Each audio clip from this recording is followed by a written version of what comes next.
सब कुछ सीखा हमने, न सीखी होशियारी, सब कुछ सिखाया आपने, न पहचानी बीमारी।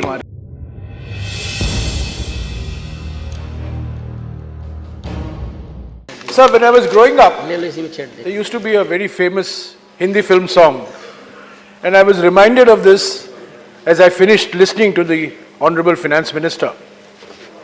सब कुछ सीखा हमने, ना सीखी होशियारी.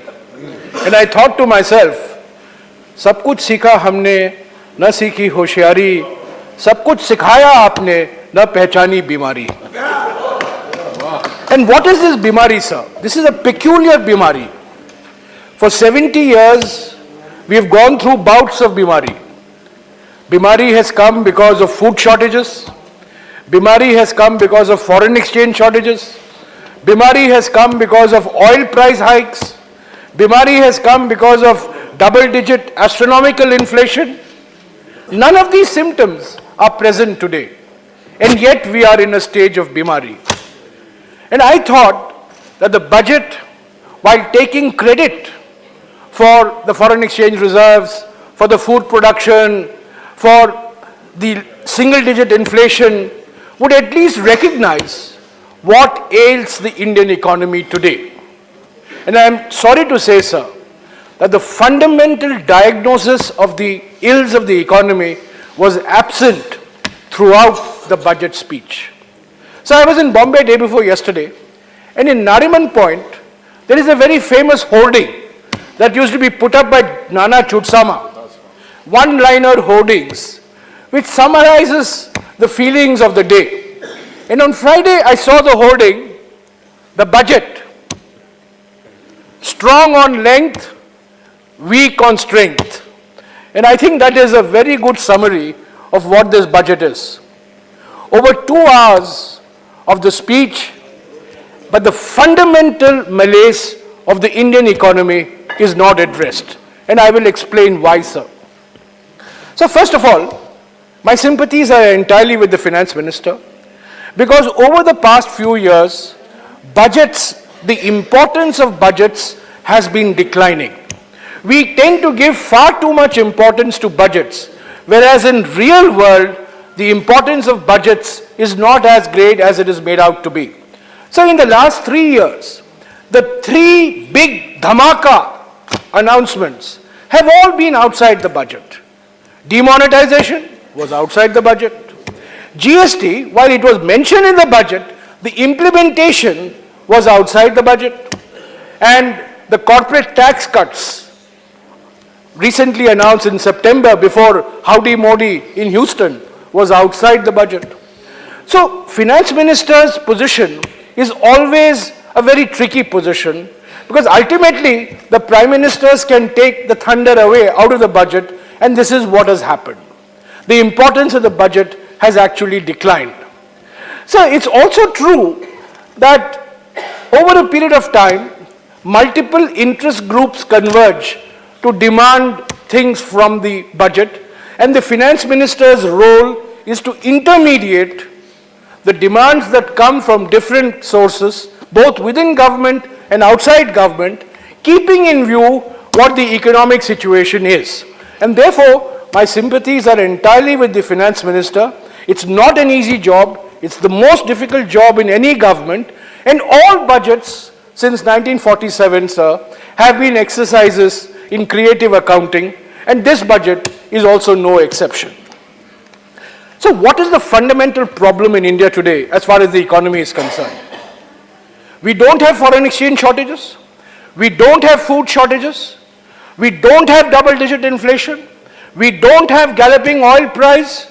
We don't have a weak government. We have a very strong government, and yet we have seen 6 consecutive quarters of GDP growth decline. GDP is not declining. GDP growth rate is declining. The most important reason why the GDP growth rate has declined is because investment rates are declining. Investment is not declining. Investment rate is declining. It's very important to make this distinction. Investments are rising, but the rate of investment expressed as a proportion of GDP is falling. Now, growth comes from investment. Investment comes from savings. And sir, the most serious problem in India today, which is unrecognized in the budget, is that savings rates are falling in India. We always used to take pride in the fact that India is a poor country, but our savings rate is very high. So India is now a middle-income country, low middle-income country, but our saving rates are falling. If savings rates fall, investment rates fall. If investment rates fall, GDP growth rate falls.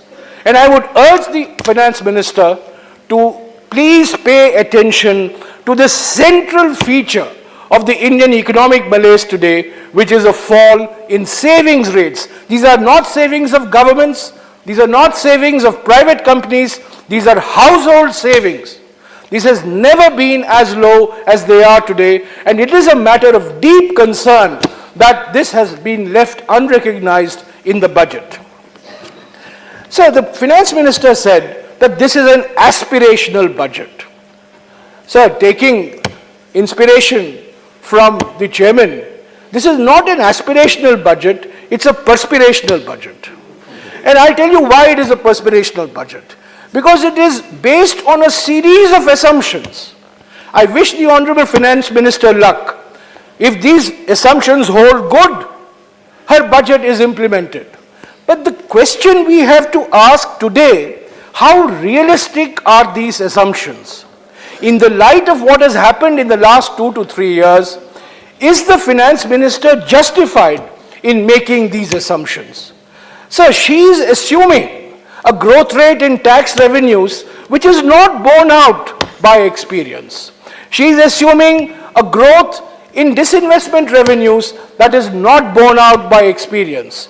The entire budget hinges on raising 210,000 crores, 210,000 crores from disinvestment, largely from LIC and IDBI. The budget assumes 1,33,000 crores as telecom spectrum charges coming to the government. These are all valid assumptions. But the question is, are these realistic assumptions? And based on what we have seen, I think, sir, these assumptions, the finance minister is perfectly justified in making them, but they simply fly in the face of what we have seen in terms of actual practice. This increasing resort to the use of nominal GDP as an indicator worries me, sir, and it should worry the finance minister. We always talk of real GDP, which means GDP adjusted for inflation. But now we are talking of nominal GDP. So you can have 4% real GDP, 8% inflation, and that will be 10%, 12% nominal GDP. But you can also have 8% real, 4% inflation, and 12% nominal. So the question therefore is not nominal GDP, but what is the composition of this GDP? And I think there this budget has left a lot to be desired. The nominal GDP growth amongst the lowest in 42 years, this year is 7.5%, and the finance minister is assuming that this will increase to 10% in the coming year. I don't see what the basis of that optimistic assumption is. So the basic point I wish to make is the credibility of these assumptions. See, she is assuming a revenue buoyancy of 1.2. She is assuming that income tax rates, GST collections, customs duty collections will increase at 10% and over. But in view of what has happened in recent years, I think these assumptions again, sir, are very, very unrealistic. So I think it's one thing to have aspirations, but another thing is to predicate those aspirations on assumptions which simply do not have any relation to reality. And this, to my mind, sir, is the single biggest problem with this budget. It is based on assumptions that are simply not valid, they are valid assumptions, but they are not credible or realistic assumptions. Sir, two big ideas in this budget that I want to address. I could see that this budget is based on massive privatization. And I believe, sir, that this is detrimental to the economy in the long run. This is not going to be LIC, this is not going to be Jivan Bima Nigam, it will be Budget Bima Nigam. And if we are going to start opening the doors of an IPO as far as LIC is concerned, I don't know where we are headed. In any case, sir, LIC, 3 acts have to be amended by both houses. So we will have a debate on the IPO of the LIC, but I wish to draw the attention of the House to the dangerous implications of making a budget dependent on the IPO of the LIC. There is also privatization of BPCL. There is privatization of strategic companies. And I think, sir, this again is a danger call for the government and for the country. So there is absolutely no provisioning in this budget for recapitalization of banks. There is absolutely no mention of how much money the budget will give to recapitalize banks. But we know that the banks need money. Does this mean that the banks are going to go to the market? And I want to say, sir, that privatization can be of 2 kinds. Open privatization and hidden privatization. This is hidden privatization. You are telling the banks, I'm not going to give you money for recapitalization, go and raise it from the market. With the values of the banks being what they are not going to be able to raise it from the market. The only way they can raise it from the market is for government to reduce its equity to below 50%. Is that what the government is proposing? If you want to do it openly. Why this backhanded way of privatizing? So I believe, sir, this entire privatization philosophy of the government is deeply, deeply dangerous and should worry all of us. The second dependence in this budget is on foreign investment. Sir, I am amazed that a party that criticized 1991 reforms for opening the doors to foreign investment is today opening the door even more on the assumption that foreign investment is going to bail out the Indian economy. Sir, no economy in the world, including China, has grown on the strength of foreign investment. It is domestic investment that drives the economy. If domestic investors are unhappy, foreign investors are unlikely to be happy. So FDI, as I have said before, and I don't mind repeating it, FDI should be not foreign, it should be replaced by DI, which is domestic investment. And if the domestic investment is not forthcoming, growth is not going to be forthcoming. Which brings me, sir, to my last point. Why is domestic investment so sluggish? Investments are increasing, but investment rates are not increasing. And if we are aspiring to be a $5 trillion economy, and I hope all those who speak of 5 trillion recognize and remember the number of zeros in that 5 trillion, because I laugh when many people tell me $5 trillion economy. Trillion is not even an Indian concept. Trillion is an American concept. We don't even know, we don't use words like billion and trillion in India, but today 5 trillion is trying to become a household word. I take the government for what it is. But if we are going to be on a $5 trillion economy, sir, we have to raise the level of investment to something like 34 or 35% of GDP. It's now hovering at about 25 or 26% of GDP.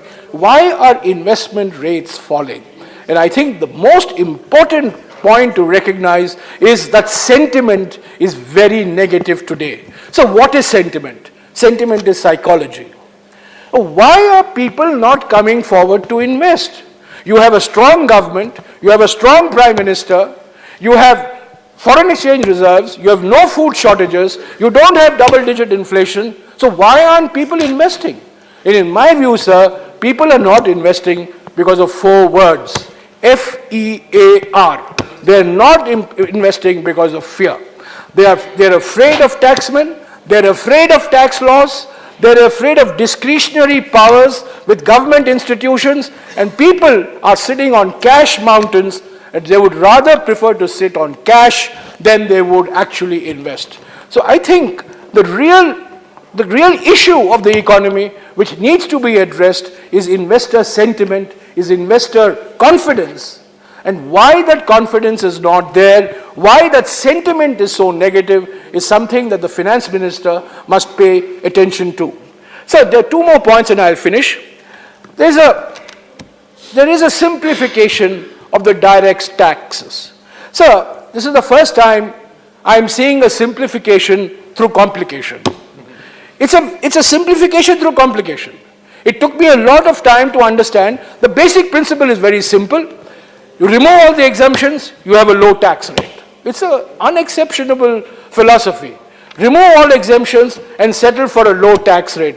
But sir, the way it has been done, into my layman's mind, when you have 5 slabs and you bring it down to 3 slabs, that is simplification. 5 slabs going to 7 slabs is complication. It's very simple. So what has been attempted in the name of simplification is complication. It would lead to increased employment amongst chartered accountants. They will be the biggest beneficiaries of this move in the budget. But I hope that the finance minister, the roadmap that she has announced in the budget, which is lower taxes, no exemptions, that remains the watchword as we move ahead on this road to lower taxes. So the finance minister has also claimed credit for transparency. Yes, it is true that off-budget borrowings are being reflected explicitly for the first time in the budget, and I welcome that. But, sir, when you can't compare allocations of this year with expenditure of the previous year in a budget document, that is not transparency. When you read pages and pages of budget documents and you can't make any sense of whether allocations have fallen with respect to revised estimates or budget estimates of the previous year, so that is not transparency. And I would request the Honorable Finance Minister, if you really want to make budgets transparent, there is only one way of making budgets transparent, which is to move from the cash system to the accrual system of accounting. 75 countries in the world have moved from the cash system of accounting to the accrual system of accounting. You have bit the GST bullet, you have bit the demonetization bullet, bite this bullet as well, and you will see that there will be a considerable transparency that will be forthcoming in as far as budgets are concerned. So finally, sir, I don't want to be too critical of the budget because I know the limitations under which budgets are prepared, but I do want to end by saying that the states have got a raw deal. We are the Council of States, and we should be concerned that systematically states in India are being asked to bear the losses, and when there are gains, they accrue to the center.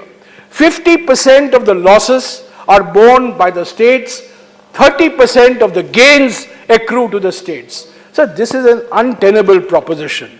I raised this in a 0 hour last week that the government announced 42% of all gross tax revenues will be devolved to states. We welcomed it. It was a game changer, as the Prime Minister called it.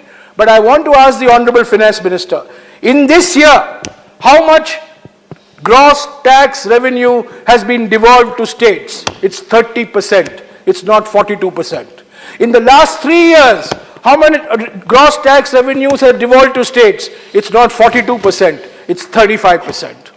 So I think the states are going to get squeezed, and sir, with the recommendations of the 15th Finance Commission likely in October, the states are going to get even further squeezed, because one of the terms of reference which has been given, very dangerous terms of reference, the government has asked the Finance Commission to recommend setting aside money for defense and internal security separately, and only after that the money will get devolved to the states. This was done without consultation with the states. This was done without any debate in the Lok Sabha or the Rajya Sabha. So the states are going to face a far more difficult position from next year onwards, once the full report of the Finance Commission is going to be forthcoming. So if you want to build a $5 trillion economy, you have to have strong states. You have to have strong state finances, but the direction, I'm afraid, is completely in the opposite way.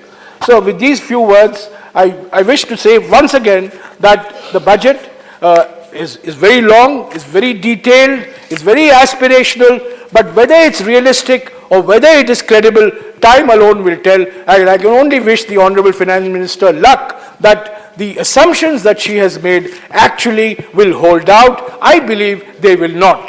Thank you, sir.